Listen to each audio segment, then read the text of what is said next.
Hey guys, this is Jerry Brewer. I'm back again for another swing variable post, and this one's number 3, and we're going to be talking about body positioning. And this one's not as sexy as talking about barrel release or function of the hips or any of that, but it's very, very important, and I'm going to spend some time on it today. We're going to look at some different parts of this. Body positioning is kind of a big net to cast out. So breaking it down, what are we going to be looking at? And basically, we're going to be looking at the angles at the hips and the angle of the torso and how those work together and able to get us in a good position to hit the ball. Okay, so first let's fire up a person who does kind of an extreme example. And so here's Mr. Ryan Braun.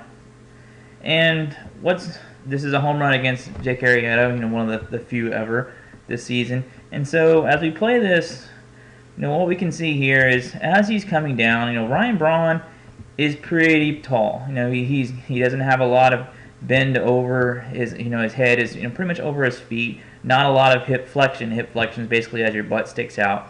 He's very, very tall. His knees are bent and he's just standing up straight. And there's just really no other way of saying that. You can see he's really getting his front leg opening. So he's opening wide up and he's staying very, very tall. This is reminiscent of some people teach this. I'm not going to get into whether I like this or not. I'm just kind of showing this as an example.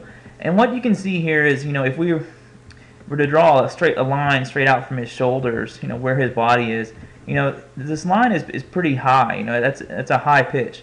And so he's going to have to do something to able to adjust his body position to be able to make contact with this pitch and the pitches that are lower, and we'll get into that in just a second.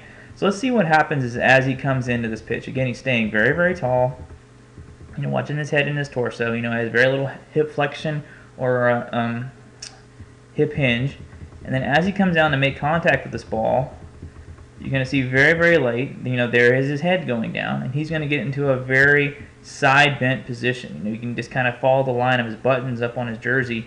He is really bent at the side. He did not lower himself very much through the knees. He's still standing very, very tall. There wasn't a lot of hip flexion, but he gained all this negative movement downward to get on this flight where the barrel is kind of in parallel with his shoulder line by doing a ton of thoracic spine or mid spine, even into the lumbar spine flexion. He just basically got a ton of side bend. And he did it very, very quickly, and he did it very, very late. Just watching his head position, just a few frames, this is a high-speed shot. He's still very, very tall here as the ball's midway to the plate, and he's going to drop in on this pitch very, very late and get into that position right there. Just a ton of side bend. He's really pulling that lat down to bring his body down. Really doing it kind of a side tuck and really just bending through the thoracic spine. And so you look at this and you say, well, all right, that's cool. This is pitch is kind of just below the belt. How do we get to that low pitch? And so let's take a look and see how he does that from the front. Okay. And so here he is. And here he is still again very, very tall. And he's just really going to get down there, and he just does as much as he can basically.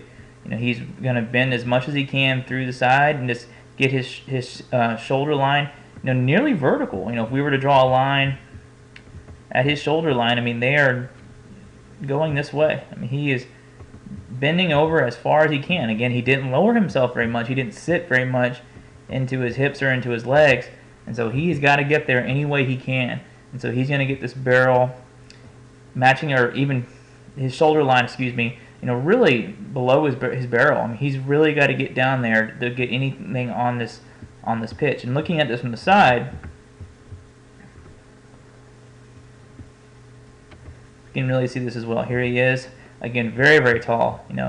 We can see, I make the comparison, how much of the top of your pants can we see on your thighs? And we can see all of it. He's just not sitting down at all.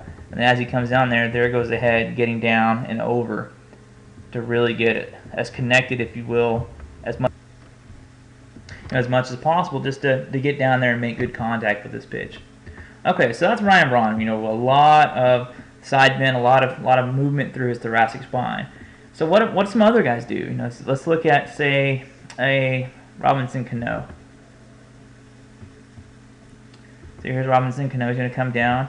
You know, right away, as you can see, he's coming down. We're going to see that Robinson sits down a lot more. You know, he's really getting his butt lower, a much deeper hip hinge angle. Like this is something you might see, you know, starting a squat or at the coming through on a deadlift. You know, he's got a lot more hip hinge angle, and we can see on this pitch, he doesn't have to do quite as much. You know, he's got more of a straight line from his belt buckle through his head. You know, he doesn't have to bend quite so much in the T-spine.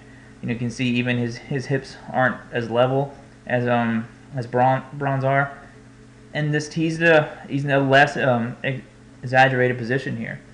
He's more of what I would say is a hip hinge guy. He's going to have more of his, you know, we have to get down here to hit the baseball. They don't throw pitches at shoulder height, and so how do we get down there? And it's the two variables that we can see in positioning the body are hip hinge and thoracic spine movement. And so looking at this from the side, we can see this. If I play that again, you know, as he sits down there, you know, he's just sitting down, hip hinging right here, and really getting lower. So he's lower right here than Braun ever got, and he doesn't have to do a ton of thoracic spine, and he's just right there on the ball doing really well.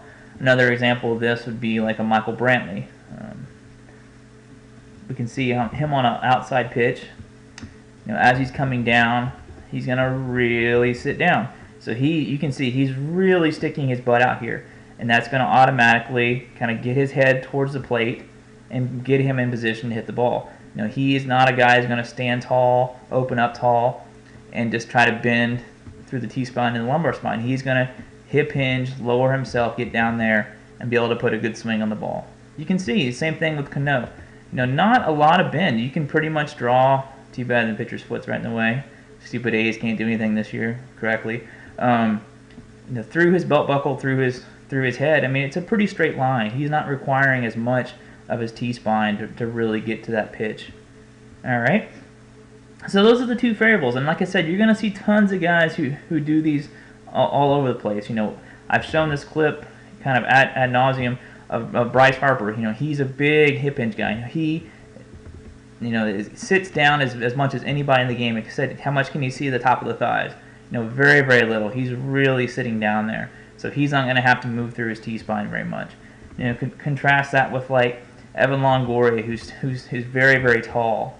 You know, he's going to get a really good side bend. You can see this the belt line, or the butt line starting up and then really bending over. Now this is a pretty high pitch here, and he's having to get a ton of side bend because he's just not sitting down.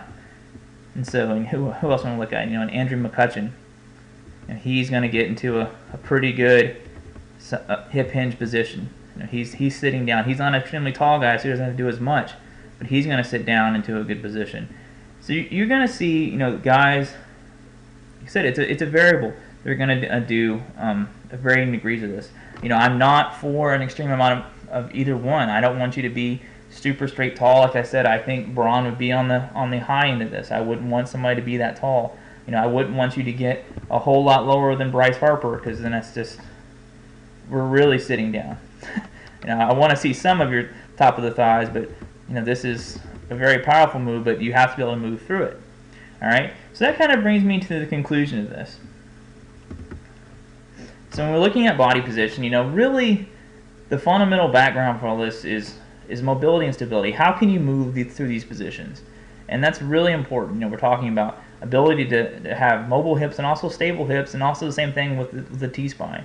You know, if you look at an article written by Eric Cressey recently on the 6 physical attributes of lead hitters, you know, 3 of them he listed are hip mobility, ability to hip hinge, and thoracic spine mobility. And so those are the things we talked about today. You know, these are things that Eric Cressey sees that are important and that we need to work on. And so really any of these 3 that you don't have, you're going to break down. You know, you're not going to be able to perform these movements well. Even if you can hip hinge, if you don't have hip mobility and move through that position, you're going to falter. If you don't have sufficient thoracic spine mobility, you're not going to be able to side bend, and even if you have a deep hinge, hip hinge, you still need some T-spine. You need to be able to move through there and side bend. You just can't get your butt on the ground to get as much movement towards the ground as you need. And so, you know, what's right for you? Again, it's individual. You know, some guys teach one way or the other. I'm not gonna name any names. Everyone knows who they are. But really, I think that's kind of, like I said, just throwing a blanket over everyone, saying this is what we're gonna do, and it's not right for everyone. If a person doesn't have crazy thoracic spine mobility like a Braun, they're gonna have a hard time, standing tall and getting to pitches, especially low pitches, especially if you're a left-hander.